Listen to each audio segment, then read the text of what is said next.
So let's say I'm reversing back and then I put my clutch down first. You see, the car rolls forward again straight away.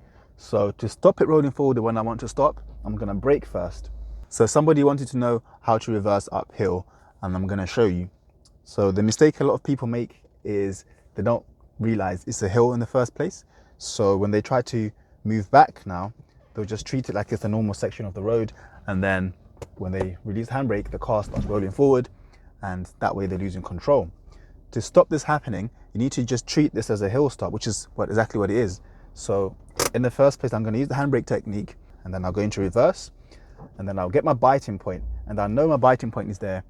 The engine starts making noise like it's firing up, and also the front of my car dips down and the back of the car lifts up. Once it does that, I know I've got enough of a biting point. I don't want it too strong because it doesn't need to be that strong, otherwise when I release the handbrake, it might go too fast. So just enough for the car to raise up slightly at the back, just like there.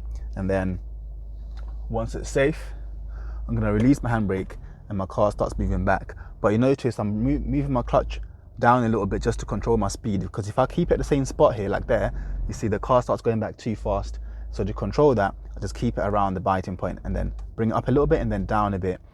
The mistake people make on this one though is when they're trying to slow down, is they'll bring it down too much. So let's say I'm going too fast and I bring the clutch and I want to slow down, they'll bring the clutch all the way down, and that way the car rolls forward.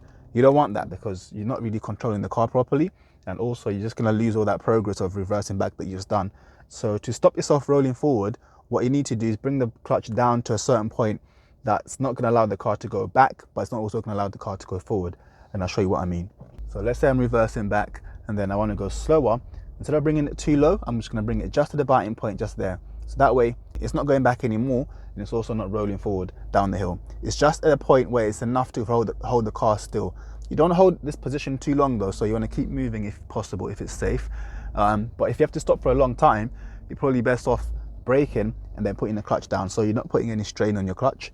That way, let's say you're waiting for somebody to go past you, you can keep your clutch down and the brake on, and then once they've gone past, don't just come off the brake straight away, especially if your car hasn't got hill assist. In this case, when you're ready to move now, make sure you get the biting point first, and then once it's safe, come off the brake. Because if you come off the brake first, look what happens straight away. You see, the car starts rolling forward straight away because we're still on the hill. So to stop that from happening, you bring the clutch to the biting point, and then when it's safe, off the brake, and that way you see it doesn't roll forward or back because it's just at the biting point. Then if I want you to move back now, I can raise the clutch a little bit higher and then down again, just to that same point, and up a bit. And then when I want to stop now, the mistake people make here is they'll put the clutch down first, which is normally what you would do when you're going slowly, but in this situation you want to brake first, because if you put your clutch down first, I'll show you what happens. So let's say I'm reversing back and then I put my clutch down first. You see the car rolls forward again straight away. So to stop it rolling forward when I want to stop, I'm going to brake first. So once I want to stop, let's say I want to stop here, I'll brake first and then put my clutch down. That way it's not going to roll forward because I've braked and the brake is holding the car still. Once I'm happy to go again, clutch up to the biting point and then off the brake. If you're not comfortable using the foot brake technique, you can, once you've stopped, you can apply the handbrake and then do the same thing again, which is come off the brake, bring the clutch to the biting point, and then handbrake down when you're happy to go. And then that's how it's done. Now, some hills and some cars as well are not strong enough just to use the clutch button on its own. And in that case, you're gonna have to use the gas as well. And I'll show you what I mean. I'm gonna add a bit of gas until my rev counter is showing just above 1000 RPMs is enough. And then once I'm happy, I'll put my handbrake down and then use my clutch control the same way as before. So it's still the same with the clutch, just up and down, but this time I'm using the gas as well. And then once I want to stop, I'm gonna just come off the gas and go straight to the brake and then clutch down, just like before, but this time I've come off the gas first and went straight to the brake. And then if I want to carry on again, I can bring the clutch up to the biting point and then go. Once I'm happy to go, I can transfer my foot to the gas, add a bit of gas, and then go back slowly. You don't want to do this for too long because this puts a lot of strain on the clutch, because you're constantly, basically you're riding the clutch the whole time. But that's the only way to do it, because if you were to do it in the other way and bring the clutch up too high, your car's gonna go flying back, which you don't really want to do.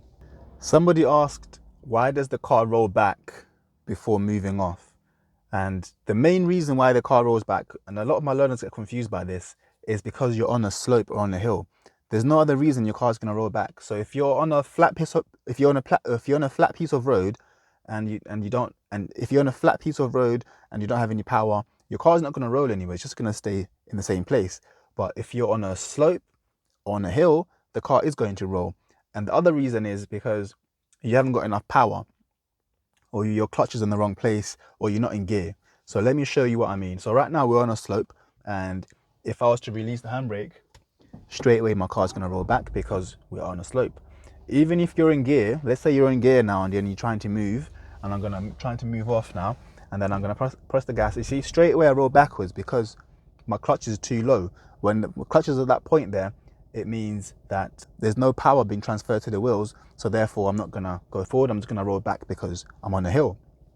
So to prevent that from happening, I would need to do a hill start, which can be either with the handbrake or with my foot brake. So let's use the handbrake technique. So now that I know I'm on a hill, so the main thing is to know that you're on a hill in the first place.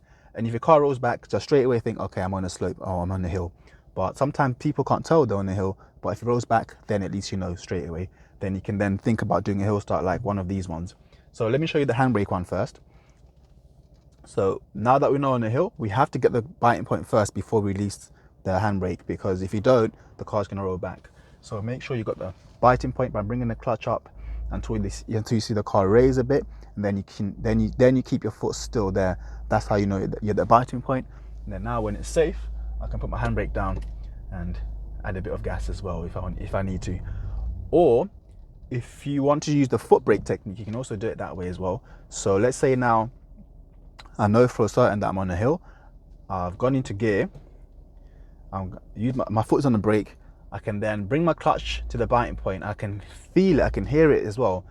It's not as obvious as using the handbrake one, and because with the handbrake one the car dips down. When you use the foot brake technique, you don't really notice the car moving because it doesn't move that way.